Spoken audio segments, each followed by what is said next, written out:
జనసేన కూటమికి వైఎస్ఆర్సీపీకి 1% vote gap ఉండేది. ఇప్పుడు బీజేపీ జత కలిసిన తర్వాత దాదాపు 2 సమానమయ్యాయి. అదే సమయంలో లోక్సభ ఎన్నికల్లో మాత్రం మీరు ఏ పార్టీకి ఓటేస్తారన్నప్పుడు 1% వైఎస్ఆర్సీపీ ఓటింగ్ తగ్గింది. 1% లీడ్ లో టీడీపీ, బీజేపీ, జనసేన కనిపిస్తోంది. కాంగ్రెస్ పార్టీకి 1.5%, ఒక 0.5% కాంగ్రెస్ పార్టీకి అసెంబ్లీ ఎన్నికలతో పోలిస్తే ఓటింగ్ పర్సెంటేజ్ పెరిగిన పరిస్థితి. మనతో పాటు ఇప్పుడే చర్చలో ప్రొఫెసర్ నాగేశ్వర్ గారు, మాజీ ఎమ్మెల్సీ జాయిన్ అయ్యారు. Sir, thank you very much for joining in Zee Telugu news. చూస్తున్నారు, ఓటింగ్ పర్సెంటేజ్ చూస్తే టై అయింది సార్. ఇట్స్ నరాలు తెగే ఉత్కంఠ పోరు ఇవాళటి వరకు. ఇది ఫిబ్రవరి 27 నుంచి మేము మార్చి 13 వరకు ఈ సర్వే నిర్వహించాం. టీడీపీ, బీజేపీ, జనసేన కూటమి ఫిక్స్ అయిన తర్వాత ఈ సర్వే నిర్వహించాం. అసెంబ్లీ ఎన్నికల్లో టై అయింది ఓటింగ్ పర్సెంటేజ్. ఎట్లా చూస్తారు? అంటే ఇప్పుడు మీరు బీజేపీ కూడా కలిసాక చేసిన సర్వే అయితే 15 రోజుల ముందు బీజేపీ కలవలే కదా. అందువల్ల బీజేపీ టీడీపీ, జనసేన, బీజేపీ కూటమి అనటానికి వీల్లేదు. ఇది అప్పటి వరకు 15 రోజుల క్రితం టీడీపీ, జనసేన మాత్రమే ఉండే. నాకు గుర్తున్నంత వరకు బీజేపీ కలిసి 15 రోజులు అయితే కాలేదు. లేదంటే క్లియర్ గా ఇండికేషన్ చంద్రబాబు ప్రెస్ మీట్ పెట్టి 94 సీట్స్ అప్పుడే చెప్పేశారు. బీజేపీ అయితే కలవలేదు. మార్చి 4వ తేదీ ఆయన అమిత్ షాను కలిశారు. సీట్స్ డిక్లేర్ కూడా మార్చి 6th 7th వరకు అయిపోయింది. ఫార్మల్ గా అనౌన్స్మెంట్ కాలేదు. అయితే బీజేపీ ఎక్కడ పోటీ చేస్తుందో తెలియదు. అప్పటికి ఎన్ని సీట్లు బీజేపీకి ఇప్పటికీ తెలియదు. బీజేపీ ఎన్ని సీట్లు లేదు. బట్ అంటే ఇప్పటికి కనీసం 10 అసెంబ్లీ సీట్లు ఓట్లు మేము అడిగినప్పుడు కూటమిగానే అడిగాం. అంటే ఇక్కడ ఒక ఫ్యాక్టర్ ఏంటంటే అది ఉత్కంఠభరితమైన పోటీ ఉంటుంది అన్నది నిజం. కానీ మ్యాక్రో లెవెల్ పర్సెంటేజెస్ అనేది ఎప్పుడు పిక్చర్ ఇవ్వదు. ఎందుకంటే మన ఎలక్షన్స్ స్టేట్ వైడ్ గా ఎలక్షన్ ఉండదు. అంటే ఇప్పుడు మీరు స్టేట్ లో వైసీపీ చెప్పిన దాని ప్రకారం వైసీపీకి 48.8%, టీడీపీ, జనసేన, బీజేపీ కూటమికి 48.8%. ఇది 175 అసెంబ్లీ సెగ్మెంట్లకు ఎవరేజ్. కానీ when it comes to election state 170 segment కలిపి జరగదు. ఒక కాన్స్టిట్యున్సీలో 10,000 లీడ్ ఉండొచ్చు, ఒక కాన్స్టిట్యున్సీలో 10 ఓట్లతో ఓడిపోవచ్చు. అందువల్ల మన దేశంలో ఉన్న election system percentage of votes బట్టి సీట్లు ఉండవు.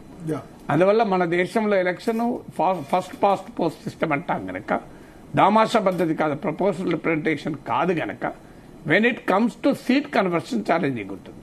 మీరు చెప్పిన పర్సంటేజ్ ఓటింగ్ నేనేమి వ్యాలిడేట్ చేయడం లేదు, డిస్ప్యూట్ చేయడం లేదు. That's not my business. నేనేం సర్వే చేయలేదు కదా. సో మీరు చెప్పిన డేటా తీసుకున్నా కూడా ఓటు కన్వర్షన్ ను సీట్ కన్వర్షన్ గా మార్చడం చాలా డిఫికల్ట్ ఎక్సర్సైజ్ అవుతుంది. ఎందుకంటే అది కాన్స్టిట్యూన్స్ గా మారుతుంది. అది నెక్స్ట్ చూద్దాం. సీట్ అది కాన్స్టిట్యూన్స్ గా మారుతుంది. ఎందుకు అంటే ఇక్కడ కీలకమైన ఫ్యాక్టర్స్ మీరు చూడాల్సింది ఈ పొత్తు జరిగిన తర్వాత పరిణామాల్లో ఒకటి, టీడీపీ, జనసేన, బీజేపీల మధ్య ఓట్ ట్రాన్స్ఫర్ ఏ స్థాయిలో ఎఫెక్టివ్ గా జరుగుతుంది. నాకున్న అంచనా ప్రకారం జనసేన నుంచి టీడీపీకి మోర్ దెన్ 90% ఓట్ ట్రాన్స్ఫర్ అవుతుంది. టీడీపీ నుంచి జనసేనకు ఒక 10%, 15% తగ్గుతుంది. కారణం ఏంటంటే ఎప్పుడు కూడా టీడీపీ అవుట్ రైట్ గా జరుగుద్దా అంటే జనసేన జరుగుతుంది. నా అంచనా జనసేన కాపులు ఓటేస్తారు టీడీపీకి. అంటే అది కాన్స్టిట్యున్సీ వైద్యుగా ఎక్కడన్నా తేడా రావచ్చు. కానీ మనకు ఎలక్షన్స్ చూస్తే ఎప్పుడు కూడా ఓటింగ్ కాపులు, కమ్మలు అనే ఫ్యాక్టర్ ఎంతున్నా అది అల్టిమేట్ గా ఒక పొలిటికల్ ఫ్యాక్టర్ కు లోబడి ఉంటుంది. సో ఆ పొలిటికల్ ఫ్యాక్టర్ డామినేట్ అవుతుంది. కానీ ఎక్కడన్నా కాన్స్టిట్యున్సీ వైద్యుగా ఇబ్బందులు ఉండకూడదు నేను అనడం లేదు. కానీ జనసేన టు టీడీపీ ట్రాన్స్ఫర్ కొంత ఎఫెక్టివ్ గా జరుగుతుంది. ఎందుకంటే మ్యూచువల్ గా అవసరం. ఇప్పుడు ఒకవేళ జనసేన గెలవాలనుకునే కాపులు కానీ, టీడీపీ గెలవాలనుకునే కమ్మాస్ కానీ, వీళ్ళిద్దరు కలిస్తేనే 2 సాధ్యమవుతుంది అని అర్థమవుతుంది కదా. అర్థమైనప్పుడు ఈ సమస్య రాదు. సో మీకు ఎక్కడ ఛాలెంజింగ్ ఉంటుంది అంటే టీడీపీ టు జనసేన ఓటు అదే స్థాయిలో ట్రాన్స్ఫర్ కావాలి. ఎందుకంటే టీడీపీ పెద్ద పార్టీ అయినప్పుడు ఏమవుతుందంటే ట్రాన్స్ఫర్ ఇబ్బంది అవుతుంది. ఎప్పుడు కూడా చిన్న పార్టీ నుంచి పెద్ద పార్టీకి ట్రాన్స్ఫర్ అయిన స్థాయిలో పెద్ద పార్టీ నుంచి చిన్న పార్టీకి కావడం కష్టమవుతుంది. కారణం ఏంటంటే ఆ పెద్ద పార్టీలో ఇన్ఫ్లుయెన్సింగ్ నేతలు ఉంటారు. ఇప్పుడు మీరు పిఠాపురంలో చూడండి, పవన్ కళ్యాణ్ క్యాండిడేట్ అనుడితోనో వర్మలేశాడు. సో అందువల్ల ఈ ఫ్యాక్టర్ ఒకటి మనం చూడాలి. ఇప్పుడు ఈ పర్సంటేజ్. రెండవది, బీజేపీ కలవడం వల్ల ఏం జరగబోతోంది. ఇప్పుడు బీజేపీని ఒక స్ట్రాంగ్ ఓట్ బ్యాంక్ ఎగనెస్ట్ గా ఉంటుంది. సో మైనారిటీ ఓటర్లు బీజేపీతో పోటీ కలవరు. రేపు ఈ కూటమి తరఫున బీజేపీ పోటీ చేస్తే కూటమికి ఓటు వేయాలనుకున్న మైనార్టీస్ కూడా అక్కడ బీజేపీ పోటీ చేసినప్పుడు ఓటు వేస్తారా, లేదా బీజేపీ మద్దతు ఉండడం వల్ల మైనార్టీస్ ఓటు వేస్తారా? ఎందుకంటే బీజేపీ అగ్రెసివ్ ఎజెండాతో ముందుకొస్తుంది. సిఏతో మొదలైంది, ఇక రాబోయే కాలంలో ఇంకా మనం చూస్తాం. సో అందువల్ల ఆ బీజేపీ ఫ్యాక్టర్ వల్ల యాడ్ అయ్యేది ఇంత, మైనస్ అయ్యేది. మీరు ఆటోమేటిక్ గా యాడ్ చేశారు 1%. కానీ మీరు నాట్ ఆటోమేటిక్ యాడ్ చేయలేదు. అంటే మీరు బీజేపీ ఎంతమంది ఓటేస్తారు, వైఎస్ఆర్సీపీకి ఎంతమంది ఓటేస్తారు? మీరు అంటే బీజేపీ రాకముందు తో పోలిస్తే బీజేపీ వచ్చాక ఇంకో 1% పెరిగింది అన్న. ఆ 1% బీజేపీదే కదా, ఇంకెవరిది పెరిగింది? ఎందుకంటే బీజేపీకి లాస్ట్ ఎలక్షన్ లో 0.84% ఓటు వచ్చింది. సో అది అరిథమెటిక్ అడిషన్, అలా ఉండదు. ఎందుకంటే బీజేపీ పట్ల వ్యతిరేకత, రాష్ట్రానికి విభజన హామీలు అమలు చేయలేదని కావచ్చు, ప్రత్యేక హోదా ఇవ్వలేదు, స్టీల్ ప్లాంట్ నమ్ముతున్నారు, ఇవన్నీ ఫ్యాక్టర్స్ ఉన్నాయి. సో ఇంకొక ముఖ్యమైన అంశం ఏంటంటే vote transfer between TDP and BJP. Janasena and BJP జరుగుతుంది. ఎందుకు జరుగుతుంది అంటే మొదటి నుంచి జనసేన బీజేపీతో ఉంది, కానీ టీడీపీ టు బీజేపీ ఎందుకు జరుగుతుంది? ఎందుకంటే టీడీపీ బీజేపీతో పొత్తు, టీడీపీలో చంద్రబాబు నాయుడుకు ఉన్నంత ఇష్టం మిగతా నేతలకు లేదు. ఈవెన్ మీరు పొలిట్ బ్యూరో సభ్యులు అడగానే చెప్తారు.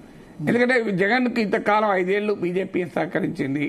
బీజేపీ మోడీ వద్దనుంటే, అమిత్ షా వద్దనుంటే చంద్రబాబు నాయుడు అరెస్ట్ చేసేవాడా, అమరావతిని మార్చేవాడా?